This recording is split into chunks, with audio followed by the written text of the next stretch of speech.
سندھ کی وجہ سے فتح ہوا، وہ سندھ کی وجہ سے فتح ہوا۔ تو محمد ابن قاسم نے سندھ کو فتح کیا اور یہاں پر اسلامی تعلیمات، اسلامی اقدار اور اسلامی روایات کو سندھ کا کلچر بنایا، سندھ کا کلچر بنایا۔ اس سے پہلے سندھ کی آپ تاریخ اٹھا کر پڑھیں تو سندھ ایک نہیں تھے اور نہ ہی سندھی ایک تھے، ان کے عقائد میں فرق تھا، ان کے نظریات میں فرق تھا، علم میں فرق تھا، جہالت کے اندر ہر اعتبار سے وہ بکھرے ہوئے تھے۔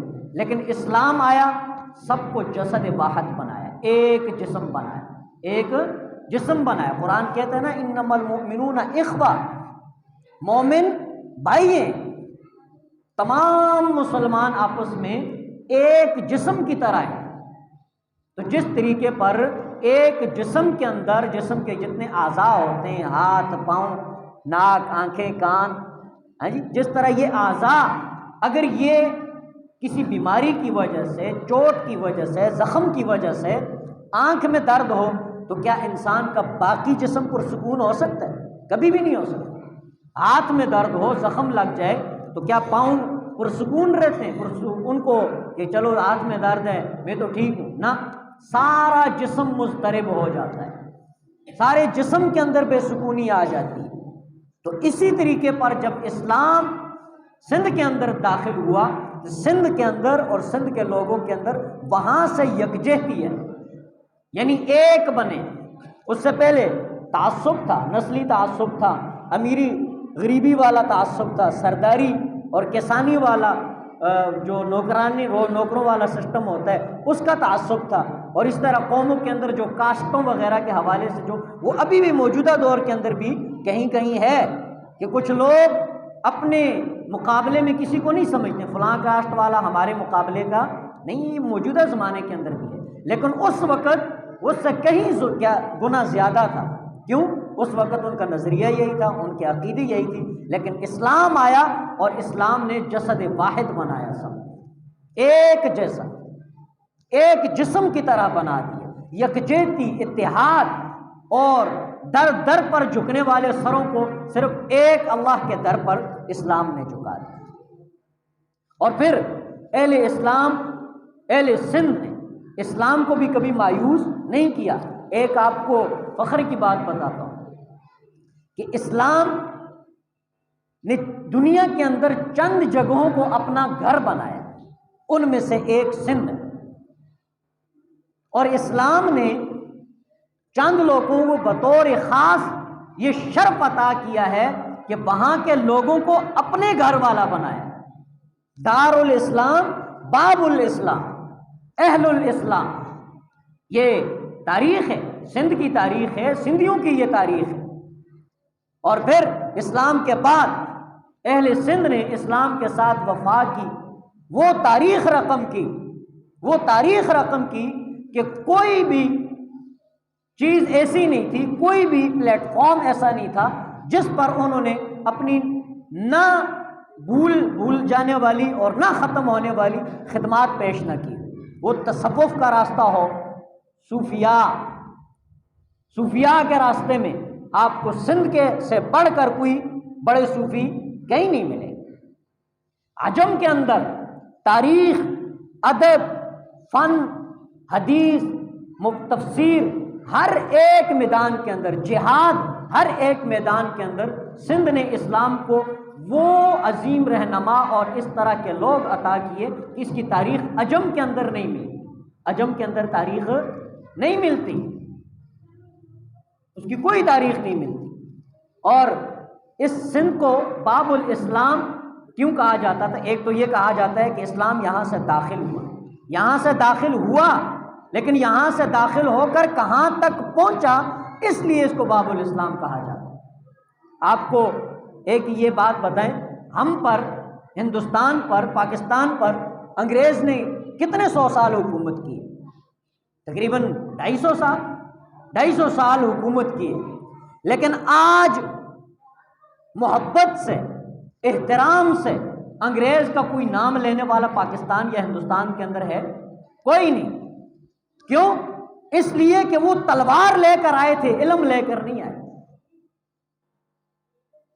وہ زور طاقت لے کر آئے تھے، ادب لے کر نہیں آئے تھے، برائی لے کر آئے تھے، نیکی لے کر نہیں آئے۔ تو یہاں جب تک ان کے پاس زور تھا، جب تک ان کے پاس تلوار تھی، تلوار کارگر ثابت ہوئی، تب تک ان کا نام یہاں پر ملتا ہے۔ جب تلوار ان کی کم ہوئی، خراب ہوئی، طاقت ان کی ختم ہوئی، تو ان کا نام و نشان جڑوں سمیت اکھڑ گیا، جڑوں سمیت اکھڑ گیا۔ اور اسلام کیسے آیا؟ محمد ابن قاسم اور چند ہزار ان کے ساتھیوں کے ذریعے، چند ہزار، انگریز تو لاکھوں میں تھے، پوری مشینری تھی، پورا سرمایہ تھا، ہر قسم کے وسائل ان کے پاس تھے، لیکن اپنا داغ یا اپنی چھاپ جس کو کہا جاتا ہے وہ نہیں چھوڑ سکے۔ برائی کو چھوڑا، برے انجاموں کو چھوڑا، برے اخلاق کو چھوڑا، بری تہذیب کو چھوڑا، متاثر کرنے والی کوئی صفت انہوں نے یہاں پر نہیں چھوڑی۔ لیکن محمد ابن قاسم نے ایک نوجوان چند ہزار ساتھیوں کے ساتھ آتا ہے، اور اس علاقے کے اندر وہ قرآن لے کر آتا ہے، اسلام لے کر آتا ہے، اخلاق لے کر آتا ہے، اور سب انسان ایک ہیں یہ نعرہ لے کر آتا ہے۔ تو محمد ابن قاسم چلا گیا، کئی نسلیں چلی گئی، لیکن اسی قوم کے اندر مفسر بھی ہوئے، محدث بھی ہوئے، محقق بھی ہوئے، تاریخ دان بھی ہوئے، دنیا کا ہر میدان انہی لوگوں نے فتح کیا۔ تو سندھ کے اندر جب اسلام آیا تو ہندوستان، متحدہ ہندوستان تھا، یا جو برصغیر تھا، آگے کے جتنے بھی علاقے ہیں، وہاں پر بے شک تلوار گئی، لیکن تلوار سے پہلے وہاں علم جا چکا تھا۔ سندھ کی وجہ سے تلوار سے پہلے علم جا چکا تھا، اسی لیے وہ تلوار اتنی کارگر ہوئی کہ آج بھی ہندوستان کے اندر اگرچہ حکومت ہندوؤں کی ہے، لیکن یہاں پاکستان کے اندر حکومت مسلمانوں کی ہے، لیکن ان مسلمانوں سے تعداد میں، علم میں، ہر میدان کی سے وہ مسلمان آگے، کہ وہاں پر ان جگہوں پر اسلام، تعلیم، اخلاق، تہذیب پہنچانے والے سندھ کے لوگ کون تھے؟ سندھ کے لوگ تھے۔ اسی لیے جب وہاں پر تلوار پہنچی تو تلوار کے مد مقابل آنے والے جو مشرک تھے، جو دشمن تھے، ان کو پہلے سے پتا تھا کہ یہ تلوار انہی کی ہے، اسی تہذیب کی ہے، اسی علم کی ہے جو سندھ کے اندر پہلے سے موجود ہے۔ تو سندھ کے اندر علم نے اپنے فوائد، اپنا حسن دکھا چکا تھا، اسی لیے اس طرح کی آگے سے مزاحمت ان لوگوں نے نہیں کی، اور وہاں پر بھی اسلام کا جھنڈا لہرا دیا۔ تو اس اعتبار سے کہ سندھ کے اندر اسلام آیا، باب الاسلام اس لیے کہا جاتا ہے کہ اس سندھ کی وجہ سے باقی جتنے برصغیر کے جتنے بھی علاقے ہیں، متحدہ ہندوستان کے جتنے بھی علاقے ہیں، وہاں پر اسلام پھیلا، مضبوط ہوا۔ کس وجہ سے؟ اہل سندھ کی وجہ سے، اہل سندھ کی وجہ سے۔ بڑے بڑے نام ہیں۔ تو میرے کہنے کا مقصد یہ ہے کہ یہ کلچر کے حوالے سے، کلچر کیا ہوتا ہے، تہوار کیا ہوتا ہے، عید کیا ہوتی ہے، اسلام ہمیں بتاتا ہے کہ یہ شکر کا طریقہ ہے۔ کس کا طریقہ ہے؟ شکر کا طریقہ۔ ہم عید کیوں مناتے ہیں؟ عید، چھوٹی عید ہم کیوں مناتے ہیں؟ کہ اس ایک مہینے کے اندر اللہ تعالیٰ ایمان والوں کو، جن کے دل کے اندر ایمان ہوتا ہے اور وہ اس مہینے کے اندر روزہ رکھتے ہیں، عبادات کرتے ہیں، تو اللہ تعالیٰ اس کے گناہوں کو اس طرح مٹا دیتا ہے جس طرح نومولود بچہ گناہوں سے پاک دنیا کے اندر آتا ہے۔ اس کے اوپر شکر کرتے ہوئے ہم عید کا تہوار مناتے ہیں، اللہ کے حکم سے، اللہ کے نبی کے حکم سے۔ تو گویا کہ یہ عید کیا ہے؟ شکر کا طریقہ ہے۔ اور اسی طریقے پر بڑی اللہ تعالیٰ نے قربانی مانگی کہ اے خلیل، تو میری عبادت تو کرتا ہے، تو میرا نام تو لیتا ہے، لیکن آیا کیا تو اپنے محبت کو، اپنی پسند کو میرے لیے قربان کر سکتا ہے یا نہیں؟ محبت اور عشق کا آخری مقام جو ہوتا ہے وہ انسان کا اپنا نفس ہوتا ہے، اپنی پسند ہوتی ہے۔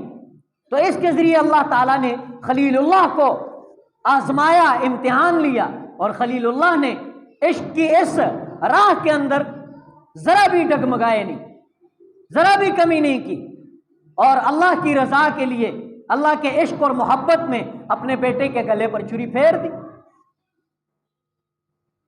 گلے پر چھری پھیر دی۔ لیکن اللہ تعالیٰ نے اس سنت کو برقرار نہیں رکھا، آزمائش اور امتحان کی اس طریقے کو، اس سنت کو برقرار نہیں رکھا، بلکہ کہا کہ جو ابراہیم کو مقام اور مرتبہ ملا، جو ثواب عطا ہوا، اس کے بیٹے اپنی پسند کے اوپر چھری رکھنے کی وجہ سے آنے والی نسل جو اس طرح اپنے اموال کی قربانی کے ذریعے اسی طریقے پر اللہ کی راہ میں جانور قربان کرے گا، اللہ تعالیٰ اسی طریقے پر شکر کرے گا، تو اللہ تعالیٰ وہی ثواب عطا کرے گا جو حضرت ابراہیم کو عطا کیا۔ مقام، مرتبہ، اہمیت، فضیلت الگ ہو سکتی ہے، لیکن اتنا ہی ثواب اللہ تعالیٰ عطا کرتا ہے جو اخلاص کے ساتھ جانور کو ذبح کرتا ہے۔ اخلاص، شکر، اس شکر کے ساتھ قربانی کرتا ہے، اللہ وہی ثواب عطا کرتا ہے۔ لیکن ہم اگر اس قربانی کو، اس تہوار کو کوئی اور رخ دے دیں، کوئی اور رخ دے دیں، اس کے اندر پیغام ہے کہ اللہ کی راہ میں اپنے آپ کو قربان کر دو، اپنی پسند کو قربان کر دو، اپنی محبت کو قربان کر دو، یہ پیغام ہے، یہ شکر ہے۔ اگر اس کی جگہ پر ہم کوئی اور معاملات کرنا شروع کر دیں تو ہاں وقتی طور پر ہمارے دل کو سکون مل جائے گا، آج عید ہے ہم ناچتے ہیں، آج عید ہے ہم ناچتے ہیں، تو اگرچہ وقتی طور پر اس کو خوشی مل جائے گی، لیکن اسلامی نقطہ نظر سے وہ عید منانے والا ہوگا؟ کبھی بھی نہیں ہوگا۔ اور ایک مسلمان کمزور سی، لاغر سی بکری وہ ذبح کرتا ہے، کوئی اچھل کود نہیں کرتا، کوئی کپڑے نہیں پہنتا، کسی قسم کی کوئی دنیاوی رونق نہیں دکھاتا، تو کیا وہ عید منانے والا نہیں ہوگا؟ بالکل منانے والا ہوگا، اس پر وہ ثواب کمانے والا ہوگا اور اللہ کے انعام کا مستحق ہوگا۔ بالکل اسی طریقے پر اگر آپ تہوار مناتے ہیں، کچھ بھی کرتے ہیں، اس کے پیغام کو عام کریں، اس کے پیغام کو اپنے بچوں کو سکھائیں۔ محض نمائش، نمود، فضول خرچی، یہ اسلام کے اندر اس کی کوئی اجازت نہیں ہے۔ آپ تو اسلام کے پہلے علمبردار ہو، آپ تو اسلام کے پہلے مبلغ ہو، آپ اسلام کے پہلے علماء میں سے ہو، آپ علماء کے پہلے عاملین میں سے ہو، اسلام کے پہلے عاملین، پہلے عمل کرنے والوں میں سے۔ تو اگر آپ اپنے ماضی کو بھول جاؤ گے، اپنے کردار کو بھول جاؤ گے، اپنی قربانیوں کو بھول جاؤ گے، اپنے بڑوں کی خدمات کو بھول جاؤ گے، محض نمائش کا مظاہرہ کرو گے، محض فضولیات کا مظاہرہ کرو گے، محض اپنے ضمیر کی تسکین کے لیے کچھ اونچ نیچ کرو گے، معاملات کرو گے، تو یہ آپ کے شایان شان نہیں، آپ کے شایان شان نہیں ہے۔ آپ کسی بھی اعتبار سے تہوار منائیں، اپنے بچوں کو دیکھیں، آپ کی قوم میں، آپ کے خاندان میں، آپ کے محلے میں اخلاقی کمزوری ہے، تعلیمی کمزوری ہے، اسی اعتبار سے غربت کے حوالے سے اڑوس پڑوس میں، عزیز و اقارب میں کیا کمیاں ہیں، ان کمیوں کو کس طریقے پر دور کیا جائے، اپنے تہواروں میں ان چیزوں کو زیر بحث لائیں، تو تب کہا جائے گا حقیقی طور پر آپ کلچر دے نہیں، بلکہ آپ کی زندگی ہی آپ کے کلچر کے مطابق، آپ کی زندگی آپ کے کلچر کے مطابق ہے۔ اے اسلام والے، اہل اسلام ہیں، اسلام کی بنیاد، اسلام کی قانون، اسلام کی روشنی میں عمل، ہر چیز کو ہم ادا کرنے والے لوگ ہیں۔ اسی لیے اسلام قانون کے مطابق، اقدار کے مطابق، علم و آگاہی کے طریقے پر اخلاق، فضل، تعلیم، ان چیزوں کو زیر بحث لائیں اپنی تہوار کے اندر، تاکہ آپ کو بھی فائدہ ہو، دیکھنے والی آپ کی نسل کو بھی فائدہ ہو، کل وہ بھی یہی اپنائیں۔ آپ جس طریقے پر ان تہواروں کو مناؤ گے، آپ کے بچے ان چیزوں کو کیچ کر رہے ہیں، محفوظ کر رہے ہیں، کل کے دن وہ بھی یہی کریں گے، کل کے دن وہ بھی یہی کریں گے۔ یہ 12 ربیع الاول کے حوالے سے یہ جب شروع ہوا تھا، یہ کس لیے شروع ہوا تھا؟ مجلسیں ہوتی تھی، حضور اقدس صلی اللہ علیہ وسلم کا ذکر ہوتا تھا، آپ کے اخلاق بیان کیے جاتے تھے، آپ کے حسن بیان کیا جاتا تھا، آپ کے طریقے کو بیان کیا جاتا تھا، آرام آرام آرام آرام آرام سے۔ اب موجودہ دور کے اندر ان کی آل و اولاد ہیں، ہم آل و اولاد ہی ہیں نا۔ اب آپ دیکھو 12 ربیع الاول کے اندر کس طرح کی بدعتیں ہوتی ہیں، کس طرح کے خرافات ہوتے ہیں، اور نام کس کا دیا جاتا ہے؟ عشق رسول۔ اسی طریقے پر آپ بھی دیکھیں کہ آپ نے اپنی روایات، اپنی ثقافت، اپنی اقدار کو پھیلایا ہے اس تہوار کے ذریعے، یا محض گپ شپ کی ہے، محض ان کو بگاڑا ہے، فضول خرچی کی ہے، کوئی پیغام نہیں گیا، کسی کو کوئی فائدہ نہیں ہوا۔ اگر ان چیزوں کی یہ کمیاں ہیں تو ان کمیوں کو کیا کریں؟ دور کریں۔ ٹھیک ہے جی؟ تو آپ تاریخی لوگ ہیں، آپ کے بڑے تاریخی لوگ تھے، اب بہت بڑے ناموں کی آل و اولاد ہیں، آپ کے شایان شان یہ نہیں ہے کہ آپ سستے کام کریں، آپ اپنی قدر و قیمت کے مطابق وہی قدر و منزلت والے کام کریں۔ اللہ تعالیٰ عمل کی توفیق دے۔ وآخر دعوانا الحمدللہ رب العالمین۔